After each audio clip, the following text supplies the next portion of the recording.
बच्ची देख रही है, रोती है, अभी भी रोती है क्योंकि अपने पिता को ढूंढती है वो। मैं कहाँ से लाऊं, कहाँ से लाऊं मैं? मेरे पास शब्द ही नहीं है बोलने के लिए। जैसे जब उस ट्रक में रात के समय 2:30 बजे उस ट्रक में शव को रखा गया, हमें तो बस में बिठाया गया, आपको तो शायद पता ही होगा, हमें बसों में ले जाया गया और बीच में सारे पुलिस वाले थे, इधर भी महिलाएं, जो ट्रक में कुलदीप जी का शव रखा हुआ था, वहाँ पे हमारे फैमिली का एक बंदा आगे बैठा हुआ था और वहाँ पे पुलिस वाले फोन पे बात करे, वो बात कर रहे थे फोन पे, टायर पहुँच गए और पुलिस चौकी में उन्होंने बिश्ना की पुलिस चौकी में फोन किया और बोला कि टायर पहुँच गए वहाँ पे, हाँ इंतजाम हो गया। ये बात उसने सुन ली, लेकिन उसको अपनी जान का डर था, अगर मैं कुछ बोला मुझे यहीं पे मार देंगे, जैसे कुलदीप जी का हाल हुआ, कहीं मैं भी, वो अकेला था।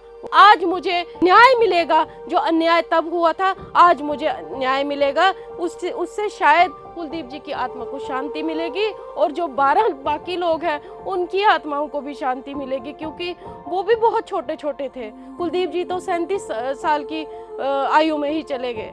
हम अपना दर्द जो है अंदर दबा के बैठे थे, आज मुझे बात रखने का यहाँ पे मौका मिला कि मैं आपके माध्यम से ये बात पूरे देश में जानी चाहिए, ये बात कि आखिर 2008 में हुआ क्या था, आने वाले पीढ़ियों को भी याद रहे यहाँ पे हुआ क्या था।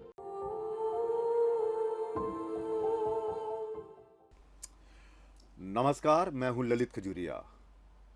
चुनावों के इस शोर में एक दर्द अचानक से उभर कर आता है और फिर वो दर्द जो है वो हमें 16 साल पीछे ले जाता है कि आज से 16 साल पहले किस तरह से यहाँ पर बर्बरता हुई थी, किस तरह से भूमि आंदोलन जो था वो यहाँ पर शुरू हुआ और किस तरह से पुलिस की तरफ से, सरकार की तरफ से हैवानियत जो थी वो देखने को मिली।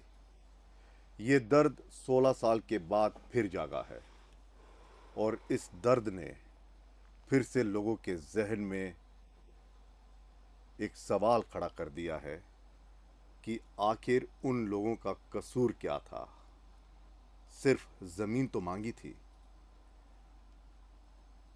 और आपको याद होगा कि उस जमीन के आंदोलन में, भूमि आंदोलन में, बम बम बोले के आंदोलन में कुलदीप वर्मा जी, याद होगा आपको कि किस तरह से उन्होंने अपनी प्राणों का बलिदान दिया और फिर वो जो आंदोलन था वो आगे बढ़ता गया।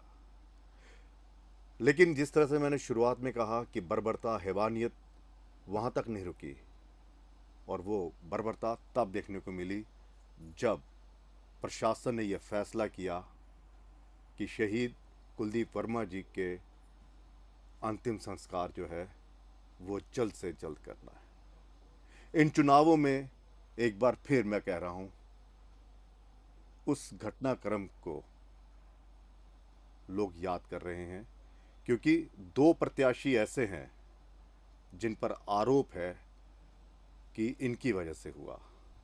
शिल्पी वर्मा जी हमारे साथ हैं, उन्हीं से हम बातचीत करेंगे और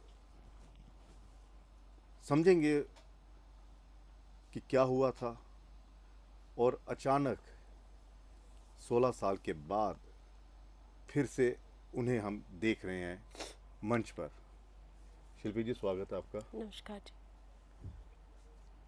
क्या ऐसी वजह होगी कि अचानक आप जो एक गुमनाम की जिंदगी जी रहे थे, मुझे तो लगता है कि लोग भूल भी गए होंगे, बिल्कुल अचानक आप आ गए, क्या कारण है? मेरा आने का कारण यही है, पहले तो मैं आपका बहुत बहुत धन्यवाद करती हूँ, मुझे नहीं, आपका जो धन्यवाद आपने जो आप आए। सुना और मेरी बात समाज में आज मुझे मौका मिला, मैं अपने समाज में अपनी बात रखूं और एक मैसेज दूं कि 16 साल पहले यहाँ हुआ क्या था। जैसा कि कुलदीप जी ने अपनी शहादत परेड ग्राउंड में दी थी आंदोलन के दौरान, और उस टाइम एनसी, कांग्रेस, उनकी सरकारें थी, जिन्होंने, जो मंत्री थे मूलाराम जी, मैं आज उनसे पूछती हूँ आखिर उन्होंने ऐसा किया ही क्यों, उन्होंने ऐसा बोला ही क्यों कि रात के समय आप ये काम करिए।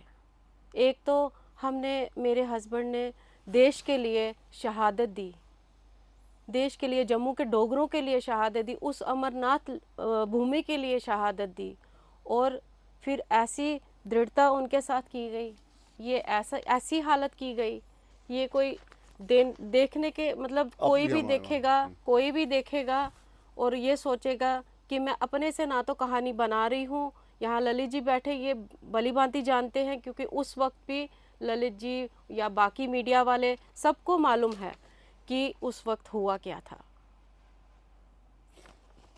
क्या हुआ क्या था? मतलब आप इस, देखिए सवाल तो उठने ही है ना कि अचानक चुनाव आए और आप सामने आ गए। क्या ये एक आप मतलब ये है कि जिस तरह से आज़ाद उम्मीदवार मोहनलाल कैद जी जो हैं वो लड़ रहे हैं और साथ में मुल्ला राम जी कांग्रेस की तरफ से, क्या यही वजह है कि ये मर्द से चुनाव लड़ रहे हैं इसलिए आपको यहाँ पर सामने आना पड़ा? बिल्कुल, मेरा दर्द जो आज है मेरे से बर्दाश्त नहीं हुआ और मैं सामने आई। 16 साल हो गए, ये दर्द जो मेरे अंदर था, आज मुझे भी मौका मिला समाज के आगे ये बात रखने के लिए कि ऐसे देशद्रोहियों को, ऐसे राक्षसों को अगर आप समाज में लाते हैं, क्या आप मेरे जैसा हाल आपका भी हो? क्या आप चाहते हैं कि हमारे जैसा, हमारे परिवारों ने जो आज तक झेला है आगे भी ऐसा ही चलता रहे? मैं नहीं, मैं तो कतई नहीं कहूँगी कि ऐसा आगे ऐसे मंत्रियों को तो बिल्कुल भी आना नहीं चाहिए सामने, जिन्होंने ये बर्बरता की थी। हुआ क्या था बताइए, किस तरह से, आपको क्या लगता है इनका क्या था रोल? कुलदीप जी जज्बाती थे और देशभक्ति के लिए बहुत मतलब उनकी देशभक्ति थी उनको। जब उन्होंने टीवी देखा और उस पे दिखा रहे थे कि यही कांग्रेस और एनसी ने बोला था, इन्हीं के लीडर्स थे, और उन्होंने बोला था हम इन डोगरों को 1 इंच ज़मीन नहीं याद देंगे। होगा कि वो उमर अब्दुल्ला ने बिल्कुल कहा था, बिल्कुल कहा था, 1 इंच ज़मीन नहीं देंगे इन डोगरों को। देखते हैं कैसे आते हैं ये यहाँ पे मत्था टेकने के लिए। और आज ऐसा नहीं है, जब से मोदी जी है तब से तो कितनी यात्राएं खुल गई, और उसके लिए मेरे पति को शहादत देनी पड़ी, मेरे पति के साथ साथ और 12 लोगों को और शहादत देनी पड़ी, तब जाके हमें वो ज़मीन प्राप्त हुई। लेकिन मेरा सवाल ये है कि ये जो 2 कैंडिडेट हैं, इनके प्रति आपका क्या गुस्सा है? इनके प्रति मेरा ये गुस्सा है, आखिर इन्होंने वर्दी की आड़ में, वो तो मंत्री था, उसने ऑर्डर दिया और इसने अपनी वर्दी की आड़ में ये काम किया। और किया ही क्यों? वर्दी का इतना रौब दिखाया और वर्दी की आड़ में पहले इंसानियत भूल गया। पहले तो ये इंसानियत ही भूल गया कि मुझे ये काम करना चाहिए। ये ऐसा दृश्य आप देख सकते हैं, मेरे पास है ऐसा दृश्य, ये मतलब इसको करना चाहिए था।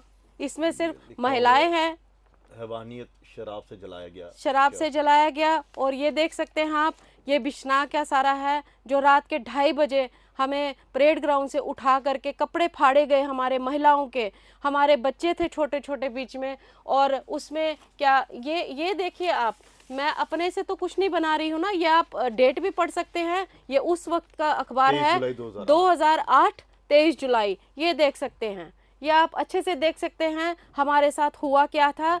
ये हम आज तक बर्दाश्त नहीं कर, आज मुझे मौका मिला क्योंकि मेरे से ये बर्दाश्त नहीं हो रहा था कि ये बंदे, ऐसे लोग समाज में सामने क्यों आए और कैसे आए। मैं जम्मू वासियों को यही कहना चाहूंगी कि ऐसे लोगों को कतई सामने मत आने दीजिए। शिल्पी जी, ये कौन है? ये आपके बेटे हैं? ये मेरे बेटे हैं और ये मेरी बेटी। ये 23 जुलाई का, ये 23 जुलाई का है, ये मेरी बेटी है, ये मेरा बेटा है। और आप देख सकते हैं, जब हमें कुलदीप जी का पता चला था, और आप ही के माध्यम से हमें पता चला था, मीडिया के ही माध्यम से हमें पता चला था कि कुलदीप वर्मा जी जो है, ठीक, ये देखिए। अच्छा मुझे बताइए, उस 23 जुलाई को जिस तरह से ये जो आपने कटिंग्स ये पूरी ये बता रही हैं कि शव को ज़बरदस्ती जलाया गया, हेडलाइंस भी हैं, हुआ क्या था? मतलब आप यहाँ पे थे सब, आप कहाँ थे? मैं अपने घर पे थी। ये मैंने आपको घर का दिखाया है, ये मेरे घर का है जब मुझे पता चला था। और मुझे वहाँ से ले जाया गया। कुछ परिवार अपना आया, परिवार के लोगों को पता चल गया, क्योंकि ये तो नेशनल न्यूज़ बन गई थी उस वक्त। ये तो लाइव चल रहा था उस वक्त, ये लाइव चल रहा था ललित जी उस टाइम। आपको पता ही होगा। तो उसी के माध्यम से जब मुझे पता चला, मुझे परेड ग्राउंड ले जाया गया। और जब मैं परेड ग्राउंड में पहुंचती हूं तो मैं अपने शहीद कुलदीप वर्मा जी को देखती हूं कि ऐसे पड़े हुए हैं उनकी। तो ये कहाँ का है? ये बिश्नाह का है, ये बिश्नाह का है। रात के समय 2:30 बजे का समय था। ये बिल्कुल अंतिम संस्कार जो बिल्कुल किए जाते हैं। 2:30 बजे का समय है। ये बिश्नाह का है। अच्छा, इनके शव को बिश्नाह ले जाया गया? बिल्कुल बिश्नाह लेके जाया गया। और हम चिल्लाते रहे, हमें कहाँ लेके जा रहे हो? तो ये लोग कहने लगे कहीं नहीं, वहाँ पे छोड़ देंगे आपको, वहाँ पे छोड़ दें। मैंने कहा हमारे घर का तो कोई है नहीं साथ में, कुछ महिलाएं थी, कुछ हमारे परिवार के लोग थे, बच्चे थे साथ में। और जो बिश्नाह वासी थे वो उस वक्त सोए हुए थे। रात का समय था, 2:30 बजे। आप जानते हैं कोई तो उठा नहीं होता। मंदिर में अनाउंस कि यहाँ पे कुछ हुआ है, आप लोग आकर के देखिए। तो अच्छा, मंदिर से अनाउंसमेंट हुई? हाँ जी, ये मंदिर से अनाउंस की कि यहाँ शमशान घाट के अंदर कुछ, क्योंकि बहुत सारी पुलिस फोर्स थी, हमारा सिर्फ परिवार था वहाँ पे, बच्चियाँ थी, औरतें थी, तो जेंट्स तो थे नहीं वहाँ पे। उनको तो गाड़ी में कहीं और ले जाया गया था। अच्छा, ताकि कोई हंगामा ना हंगामा ना हो। चुपचाप करके रात के अंधेरे में ये मतलब इन्होंने इस बर्बरता बर्बरता की। और ऐसा राक्षसपन दिखाया इस आदमी ने जो आज़ाद कैंडिडेट लड़ रहा है मढ़ विधानसभा से। मेरा रोष, मेरी लड़ाई उसी के साथ है। और उस पार्टियों से मैं आज पूछना चाहती हूँ, अब ये किस हक से वोट मांग रहे हैं? मैं भूली नहीं हूँ, ना मैं तब भूली थी, ना मैं आज भूली हूँ। अगर मुझे 100 कितने भी थ्रेड्स आते रहे, मैं डरूंगी नहीं, ना तो मैं पीछे हटूंगी, ना मैं डरूंगी। मुझे ये लड़ाई, ये मेरी लड़ाई है, मुझे ये लड़नी है। आपकी जो लड़ाई है, आप क्या चाहती है कि इन्हें, जो कांग्रेस ने एक पूर्व मंत्री को टिकट दिया और मोहल्ला कैदी जो आज़ाद उम्मीदवार जो लड़ रहे हैं, कि ये पार्टी ने उनको क्यों टिकट दिया और ये आज़ाद क्यों लड़ रहे हैं और चुनाव क्यों लड़ रहे हैं, ये लड़ाई है? या फिर आपको डर है कि फिर से कहीं वो चीज़ ना दोहराई जाए?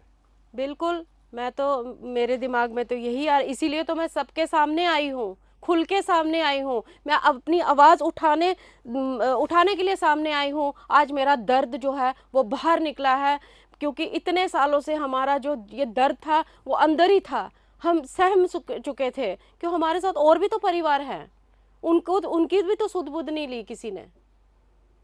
इसलिए मैं आपके माध्यम से, मीडिया के माध्यम से पूरे समाज को, पूरे देश को, जम्मू वासियों को ये दिखाना चाहती हूँ कि देखिए तब क्या हुआ था। ये लड़ाई है, मिलजुल के मेरा साथ दीजिए। और इस लड़ाई में जो है ऐसे लोगों को आगे मत समाज में लाए, जो गंदे राक्षस लोग हैं, जो सामने आकर, मेरे साथ हुआ है कल किसी और के साथ भी हो जाएगा। शिल्पी जी, उस वक्त आपके बच्चे काफ़ी छोटे थे, तो पूछते तो होंगे, जब तक उन्हें समझ में नहीं आई होगी तब तक तो पूछते होंगे कि हुआ क्या था? बिल्कुल पूछते थे। अभी भी पूछते होंगे? अभी भी पूछते हैं। बच्ची देख रही है, रोती है, अभी भी रोती है, क्योंकि अपने पिता को ढूंढती है वो। मैं कहाँ से लाऊं, कहाँ से लाऊं मैं? मेरे पास शब्द ही नहीं है बोलने के लिए, क्योंकि जब भी ये दृश्य मेरे सामने आता है मैं इसको बयान नहीं कर पाती। ये दिखावा नहीं है, ये अंदर से आंसू निकले ये हैं। दिखावा नहीं हो सकता, ये क्योंकि दिखावा नहीं है। आपने अपना पति खोया, बच्चों ने अपने पिता खोया। और जो संघर्ष हमने झेला इतने सालों से, मैं समाज को यही कहना चाहूंगी कि बढ़ चढ़ के साथ दीजिए, ऐसी पार्टियों को आगे मत आने दीजिए। ये मैं कोई सत्ता की बात नहीं कर रही हूँ, ये मैं कोई राजनीतिक बात नहीं कर रही हूँ। ये मेरी लड़ाई है, मेरी लड़ाई, ये शहीद परिवारों की लड़ाई है। इसमें मेरा समाज मेरा साथ दीजिए। मैं आप लोगों से भी विनती करती हूँ कि इस चीज़ को, इस गंदगी को यहाँ जम्मू से बिल्कुल सफाया कर दीजिए। और मैं चाहती हूँ कि जो भाजपा एक ऐसी सरकार है जो हिंदुत्व के ऊपर बात करती है और हिंदुओं का साथ देती है, और आज मुझे न्याय मिलेगा। जो अन्याय तब हुआ था, आज मुझे न्याय मिलेगा। उससे उससे शायद कुलदीप जी की आत्मा को शांति मिलेगी, और जो 12 बाकी लोग हैं उनकी आत्माओं को भी शांति मिलेगी, क्योंकि वो भी बहुत छोटे छोटे थे। कुलदीप जी तो 37 साल की आयु में ही चले गए, और मेरे बच्चे भी तो छोटे थे, वो भी तो रोते हैं, वो भी तो अपने पिता को ढूंढते हैं। आप ही बताइए हम कहाँ से ये करें। हम अपना दर्द जो है अंदर दबा के बैठे थे, आज मुझे बात रखने का यहाँ पे मौका मिला कि मैं आपके माध्यम से ये बात पूरे देश में जानी चाहिए, ये बात कि आखिर 2008 में हुआ क्या था, आने वाले पीढ़ियों को भी याद रहे यहाँ पे हुआ क्या था। लेकिन पॉलिटिकल पार्टीज कहती हैं या लोग कहते हैं कि भूल जाना चाहिए। आपको लगता है कि इस तरह के जो अत्याचार हुआ, जो हैवानियत जो आप कह रहे हैं वो दिखाई गई, खैर हैवानियत ही थी कि जो अखबारों में जिस तरह से कहा कि शराब डाल के अंतिम संस्कार किया गया, रात को किया गया, सन्नाटे, रात के सन्नाटे में सब कुछ किया गया। मैं आपको एक और, क्योंकि बातें तो इतनी सारी हैं जो यहाँ दबी हुई हैं, दिमाग में चलती रहती थी। जब भी कुछ ऐसा देखते थे तो बहुत अंदर से रोना, लेकिन हमारी आवाज़ दबी हुई थी, हाथ रुके हुए थे, हम सामने नहीं आ पा रहे थे, क्योंकि इनकी सरकारें थी, हुक्म इनका चलता था, सब कुछ इन्हीं का था। तो इस वजह से जब उस ट्रक में रात के समय 2:30 बजे उस ट्रक में शव को रखा गया, हमें तो बस में बिठाया गया, आपको तो शायद पता ही होगा, हमें बसों में ले जाया गया, और बीच में सारे पुलिस वाले थे, इधर भी महिलाएं, जो ट्रक में कुलदीप जी का शव रखा हुआ था, वहाँ पे हमारे फैमिली का एक बंदा आगे बैठा हुआ था, और वहाँ पे पुलिस वाले फ़ोन पे बात करे। ये सच्चाई है ललित जी, ये बिल्कुल सच्चाई है, ये बिल्कुल सच्चाई है। वो बात कर रहे थे फ़ोन पे, टायर पहुँच गए, और पुलिस चौकी में उन्होंने बिश्नाह की पुलिस चौकी में फ़ोन किया और बोला कि टायर पहुँच गए वहाँ पे, हाँ इंतज़ाम हो गया। ये बात उसने सुन ली, लेकिन उसको अपनी जान का डर था, अगर मैं कुछ बोला मुझे यहीं पे मार देंगे, जैसे कुलदीप जी का हाल हुआ। कहीं मैं भी, वो अकेला था, वो घर का ही बंदा था, लेकिन जब उसने बताया तो मेरे यहाँ सीने से इतना दर्द हो, क्योंकि हम कर नहीं पा रहे थे उस टाइम। रात के समय हम कर भी क्या लेते, कितनी लड़ाई कर ले, इतनी फोर्स थी वहाँ पे, कितनी लड़ाई कर लेते हम। लेकिन ये कोई अच्छी बात है? रात के समय टायर डाले गए, शव के ऊपर शराब डाली गई, और फिर लाइट्स भी बंद कर दी गई। इतनी बर्बरता, इतनी राक्षस हयामत हो गई, इतना सब कुछ। हमारे तो अब बोल भी नहीं निकल रहे, आंसू भी सूख चुके थे, इतने सालों से आंसू भी सूख चुके थे। तो जब आपको पता चला फिर से, तो बच्चे कहते होंगे कि मम्मी क्यों जा रहे हो आप, भूल जाइए, कहते होंगे जिस तरह से। अब कल एक दो दिन से मैं आपका वो देख रहा हूँ, वीडियो देख रहा हूँ, काफ़ी वायरल हो रहा है। बिल्कुल, बच्चे कहते हैं मम्मी तब कुछ नहीं हुआ तो लोग तो भूल चुके होंगे। ये मेरे बच्चों की आवाज़ है, वो कहते हैं कि मम्मी अब तो इतना टाइम हो गया, इतना समय हो चुका है, इतने सालों से तो किसी को याद भी नहीं होगा। मैंने कहा बेटा ये तो नहीं भूलेगा ना किसी को, ये तो सच है ना, ये किसको भूलेगा। और जितने भी यहाँ पुराने लोग हैं 2008 में जिन्होंने भाग लिया, इसमें खाली यही परिवार नहीं है, कईयों पे आपको पता है पीएस से मतलब कि उनके ऊपर केस भी चल रहे हैं। मेरा खुद का केस चल रहा है, अभी भी मेरा अभी भी केस चल रहा है, अभी भी मेरा केस चल रहा है। और जब ये मेरी हियरिंग होती थी वहाँ बुलाया जाता था, और वहाँ पे भी मुझे इस शख्स ने ऐसे करके बोला था, देख लेंगे आपको, ऐसे करके मोहनलाल कैथ ने बोला था। मेरी हियरिंग चल रही थी, जज साहब ओपी शर्मा जी बैठे हुए थे, मैं नाम लूँगी उनका क्योंकि वो एक सामाजिक अच्छे इंसान थे। उन्होंने बोला, ये मैंने वहीं पे बोला, मैं कहा सर देखिए मुझे यहीं पे धमकी दे रहा है, यहीं पे आपके सामने। और उन्होंने उनको खड़ा किया और बोला कुछ तो शर्म कर लो, कुछ तो शर्म कर लो, हमें पूरे समाज को पता आपने क्या किया। तब से मेरे को धमकियाँ मिल रही हैं कि इसको बोलो घर बैठ जाए, इसको बोलो घर बैठ। मैं तब नहीं बैठी, अब भी नहीं बैठूंगी। तो आपको लगता है कि कैद साहब के खिलाफ कोई कार्रवाई हुई थी? हमने जो केस किया था उस केस को इन्होंने स्टे लगवा दिया, उन्होंने सोचा ये अकेली औरत है, क्या ही कर लेगी, क्या ही कर लेगी। लेकिन हर चीज का ललित जी वक्त होता है। आज वो वक्त आ चुका, आज मेरी लड़ाई है, मुझे इंसाफ चाहिए। तब से ये केस चल रहा है। जम्मू वासियों को याद होगा, यहाँ पे काफी लोग थे जिनके ऊपर ये केस लगे, अभी तक वो भी चल रहे हैं। ट्रांसपोर्टर से उनका नुकसान हुआ, बिजनेसमैन का नुकसान हुआ, क्योंकि 63 दिन जम्मू जला था, 63 दिन 3 महीने जम्मू बंद रहा था। उस वजह से जम्मू को काफी नुकसान हुआ था। हमने तो अपने घर के सदस्य खोए, लेकिन कईयों को नुकसान भी हुआ था। अभी अब जब आप वहाँ मठ में गए, लोगों से जब मुलाकात हुई है, तो ये पानी पी लीजिए। मेरे पास शब्द भी नहीं है अब। पी लीजिए पानी।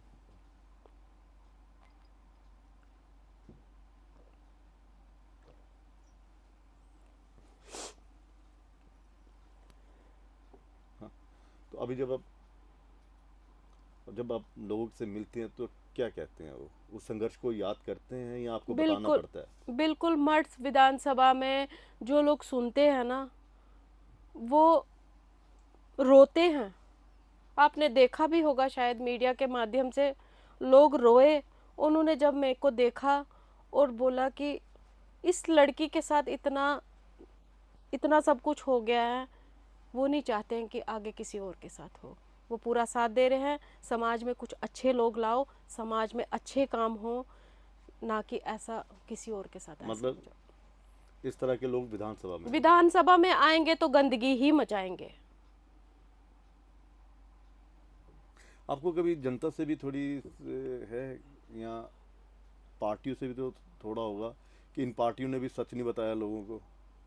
नहीं, कोई भी पार्टी हो। बिल्कुल देखिए, ऐसा नहीं है। मेरी झोली में तब भाजपा ने अगर मुझे आशीर्वाद के तौर पे टिकट दिया गया था 2008 में, एक ये आशीर्वाद था। अगर टिकट बीजेपी दिया ने। बीजेपी की तरफ से, मुझे विधानसभा बिश्नाह से चुनाव लड़ाया गया। और खैर, मैं उस वक्त उस स्थिति में शायद नहीं थी कि कुलदीप जी को अभी कुछ दिन ही हुए थे, हम उस चीज़ से बाहर ही नहीं आ पाए। क्योंकि उस समय चुनाव में तो आपको पता, पूरी एक रणनीति बनानी पड़ती है। रणनीति बनानी पड़ती है, लोगों के बीच रहना पड़ता है। जब तक हम लोगों के बीच नहीं रहेंगे, उनके काम नहीं करेंगे। लेकिन फिर भी मैं बिश्नाह वासियों का बहुत बहुत दिल से धन्यवाद करती हूँ। ये देख सकते हैं आप, ये बिश्नाह का दृश्य है, ये बिश्नाह का दृश्य है। ये जो है, इन बिश्नाह वासियों का ही सारा काम है, जिन्होंने मुझे रात के समय इतना सपोर्ट किया और मेरी फैमिली को भी सपोर्ट किया और मुझे भी पूरा सहारा दिया। ये उनका मैं धन्यवाद करती हूँ। ये जनता ही तो है, ये जनता ही तो है। तो फिर मैं कैसे कहूँ कि मुझे जनता का सपोर्ट नहीं था? अगर मर्द विधानसभा में मैं क्या चुनाव लड़ने थोड़ी जा रही हूँ वहाँ पे?